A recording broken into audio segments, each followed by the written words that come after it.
baviireyo ssebo nakola bisibani mulamu bwa buli ssekinomu Mukama abayira ebibuuzo Mukama ekyamazima yeggwaddamu ebibuuzo yeggwawa ansa entuufu tosobyangako ansa gy'oweebera fayino Mukama ate ebeera yeeyo Mukama yesuubira ekyokuddamu eri abaana bo jangu oyogere n'emitima gyabwe jangu oyogere nabo Mukama omwoyo omutukuvu omukwaniriza jangu tuweereze eri ekibiina bano bantu b'Omukama bano batukuvu b'Omukama naye omwoyo omutukuvu jangu oluŋŋamye mu linnya lya Yesu tusabye nga twebaza.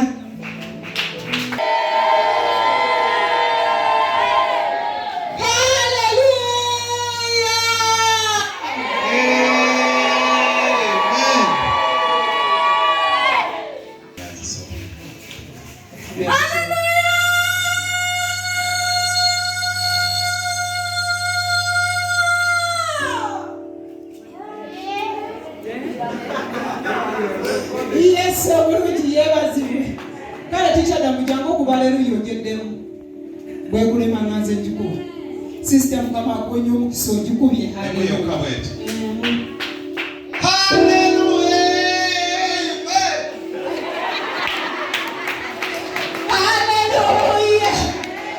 Omusajja ono alabika yabbanga ebibuuzo.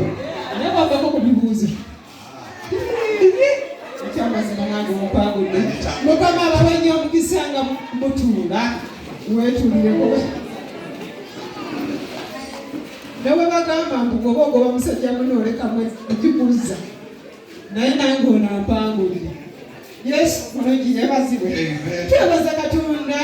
We thank God olwabyonna. for everything. Tumwebaza kubanga ekyamazima atukoze bulungi. We thank Him for Ani agamba nti Mukama ankoze bulungi. who said God has done me good. Kasinze nze. Yesu omulungi yeebazibwe. Bayibuli egamba nti mu mbeera yonna asigala ani? Wakati mu kuzika ng'okutta omuntu okutta omulambo ogutwala ye asigala. As you're taking the corpse for Him, He remains God. Kulumwa enjala mwana wattu ye asigala ki? I'm God. Asigala Mukama. Era tusaanye okumusinza tusaanye okusigala nga tumudiza And ekitiibwa. we are in a situation yet they were serving God. Ne baweereza Mukama bali mu kubuulira enjiri. They were preaching the gospel, Ekyamazima ekyokulya kyabula. but they lacked food. Omuntu omwangu oba mu ngeri nnyangu ofuna okutandika okwemulugunya Mukama ndi ku mulimu gwo. In a simple way, you Ate kati ekyokulya kibuze ngenda na kusula njala. at your work, but Naye abasajja bali bampangula. these men took me. Bayogera enjogera olumya sitaani. They took Ne bagamba nti Mukama tukwebaza. showed people that we thank God. Tusibye enjala naye tukyalina amaanyi. Those left hungry, but we still Olaba have food. sitatimenti efaanagana bweti. Can you see such a statement? Ye sitatimenti bulaza waffe gy'akoze. It is a statement that Sitatimenti ebeka obulabe n'emussa wansi. it took the devil and put it down. Agambye atambudde olugendo olunene. He said he has walked for a long Mukama time. amuyisizza mu lugendo olunene. He has made him to pass through a long journey. Asobola okutukola ki? Asigazzaayo katono. Nange nsigazzaayo katono. Amen. Haleluya. Amen. Kale tugende mu kigambo kyaffe eky'olunaku olwaleero. Let's go in our Kigenda today. kuva mu Matayo 21. From Matthew chapter 21. Agenda osoma atandikirewo. Verses 1.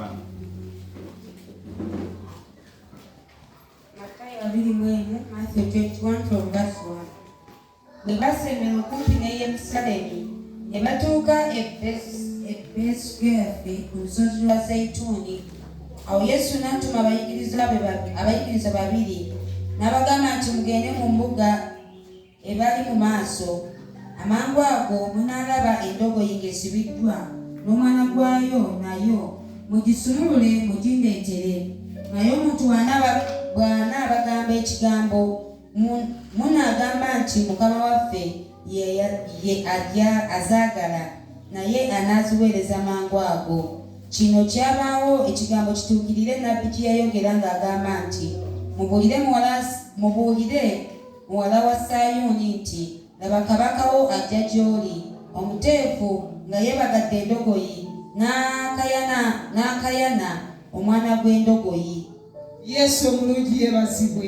Praise God. Wano essuula eno ogiraba ng'erimu information Yesu ng'apulani ogenda e Yerusaalemi. This chapter, you see, when Jesus is planning to go to Jerusalem, Nti mutambule mugende mu maaso. He told them, walk forward. Mugenda kusangayo endogoyi. You shall find a Era donkey. endogoyi eyo gye njagala mugisumulule And mugende. it is that I want you to release and bring it. Nabo ne batambula ne bagenda. They also walked. Weeyongereyo. bagenda ne bakola nga Yesu bwe yabalagira, ne baleeta endogoyi n'omwana gwayo, ne bagissaako engoye zaabwe n'azituulako. Yesu omulungi yeebazibwe. Praise God. Bayibuli yatuma